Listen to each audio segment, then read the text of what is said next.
शबरीमाला मंदिर केरला के घने जंगलों में स्थित, जहां भगवान अयप्पा की पूजा करी जाती है। भगवान अयप्पा, जिन पर खास तौर पे दक्षिण भारत के लोगों की आस्था है, एक अनोखी सी कहानी से जुड़े हुए हैं। भगवान विष्णु और भगवान शिव का अंश माने जाते हैं भगवान अयप्पा।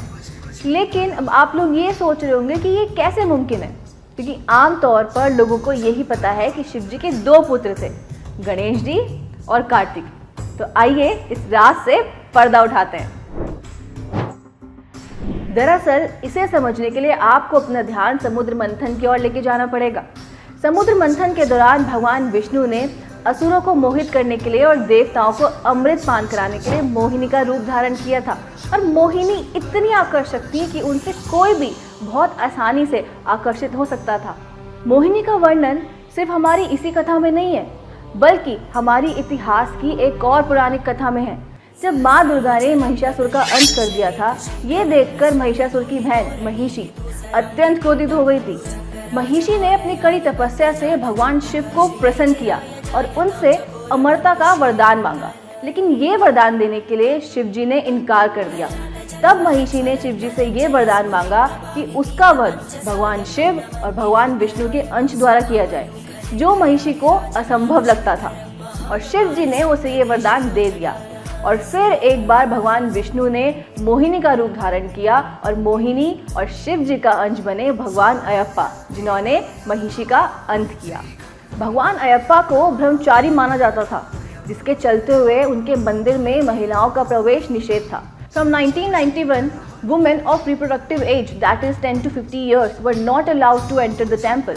लेकिन कुछ सालों बाद 2006 में Indian Young Lawyers Association filed a PIL in the Supreme Court challenging the temple's ban on women. उनका ये कहना था कि temple's ban is violating the Article 14, that is right to equality, and Article 25, right to religious freedom of the Indian Constitution.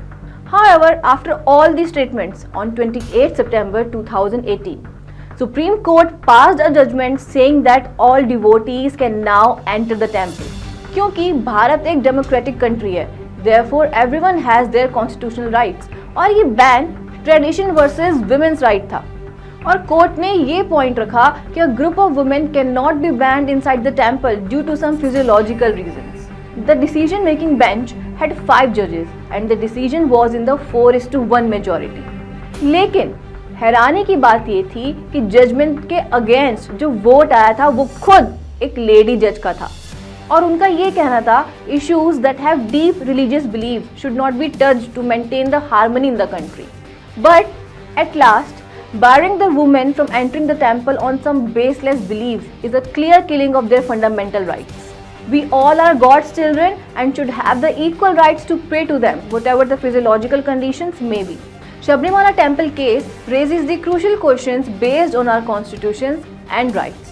ये case ना ही सिर्फ एक law student के लिए बल्कि हर सिटीजन के लिए इम्पोर्टेंट है।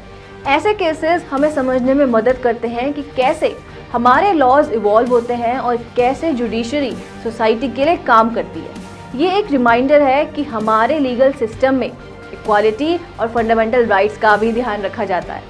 And to learn more about the law course, do contact with the Sri Kalaji Vedic Vishwavidyalaya, where ancient wisdom meets modern education. Thanks for watching. We'll meet in the next video. Till then, stay tuned.